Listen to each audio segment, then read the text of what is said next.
Okay, to our next story. We'll go to Kaduna now. Pilgrimages are the core, sacred, intentional journeys to significant holiday destinations. I hope you got that. This ritual is deeply embedded in many world religions and cultures. After an 11-year hiatus, Kaduna State Governor Sani has restored holy pilgrimages in the jurisdiction. A faith-based advocacy group, Christian Forum for Peaceful and United Kingdom, has commended the governor for this healthy gesture, describing it as a bold step towards inclusivity and rebuilding trust. Meanwhile, Governor Sani says his administration will not demolish any structure or dispossess citizens of their property without a fair, adequate compensation. While this cheering. It's quite impressive. I think we should not forget that Kaduna has about 60 ethnic groups, so diverse a state. And that state is about some 9 million people. In the whole of northern Nigeria, Kaduna used to be the melting pot of different ethnic groups, different culture. Yeah.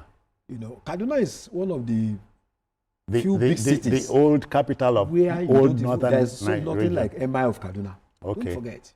So it's one of the cities that, brought together everybody from different parts of the whole world.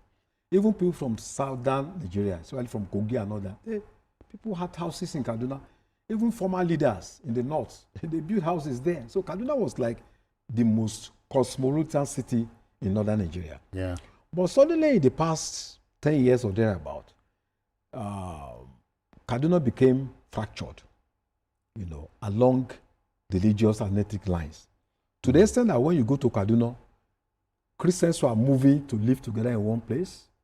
Muslims are relocating to live together in another place because of the tension that was so thick that you can imagine cutting it with a knife. The north and the south. And the south, of the state. So, and I think, government has a lot of responsibility when you notice that kind of situation to build, the fractured nerves and bring unity into to the state. That didn't happen for several years until Sani came.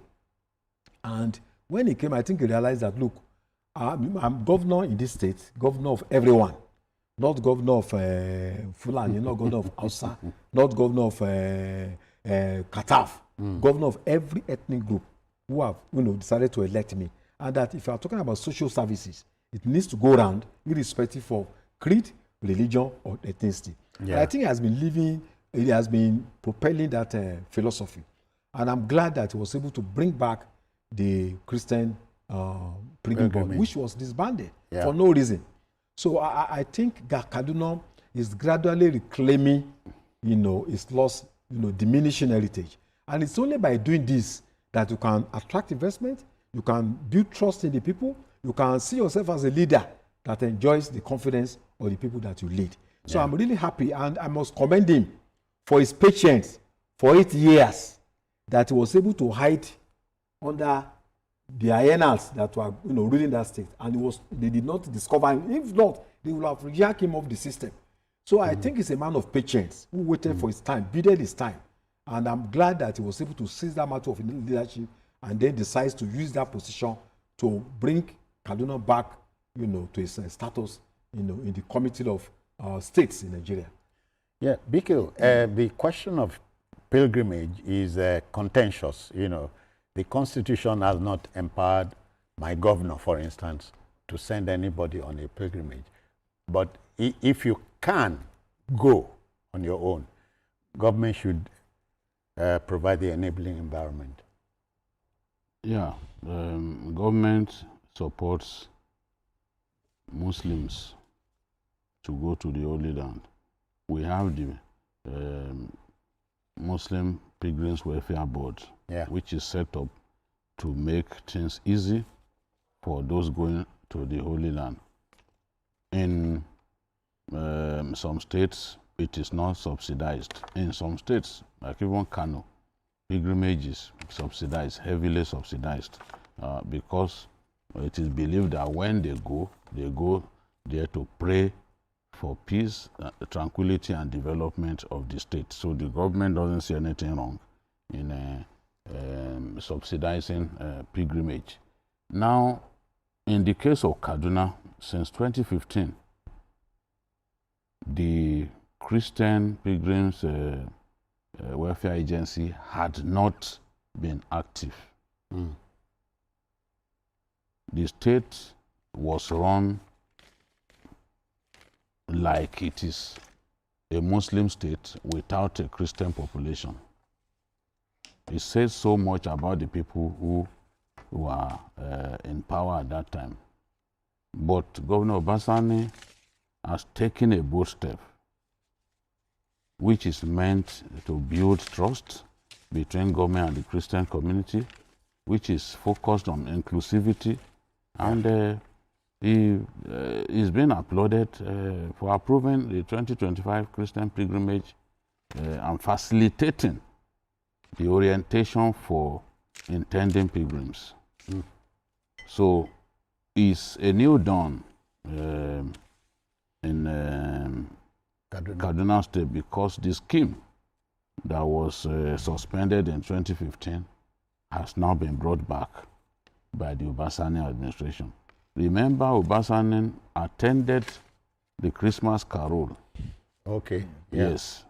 Something you couldn't, even in your most drunken state, expect the former governor to be part of. So he's trying to give the Christians a sense of belonging, trying to make them feel wanted, so that they can we can move away from the atmosphere that was not really hospitable for Christians in Kaduna State. So, and that's why he's getting all the plaudits. And the way he is spreading projects across the length and breadth of the state has made him hugely popular amongst the people, especially the minorities. They believe that he's fair-minded, and they believe that he's someone who has earned their trust because of the way he has treated them like people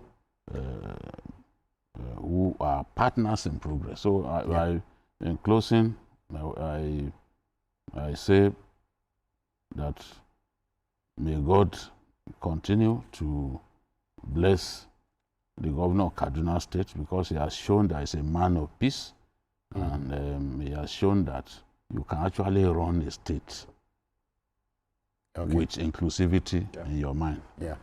Let's go. Yeah, well, in the second leg of the story, Governor Obasani says, I will not demolish any house without paying adequate compensation. It's key. It's key, because houses in the past, have been demolished to settle, just out of vengeance, to settle political scores. Of course, really. And I think in a country that is battling with, shortages of accommodation, housing, and all that, for you to even conceive of destroying a house, I mean, you must have infinite capacity to do evil, especially when there is no justification for it.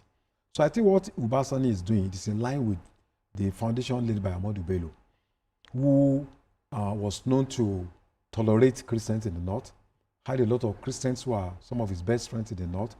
And if I can quote him what he said here, he said, "We have no intention of favoring one religion at the expense of another."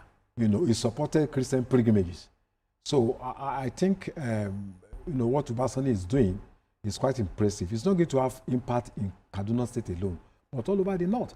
Because in the past few years, religious bigots who emerged on political platforms, what they did, factionalized northern Nigeria, which has fueled all these pockets of conflict that we're having all over the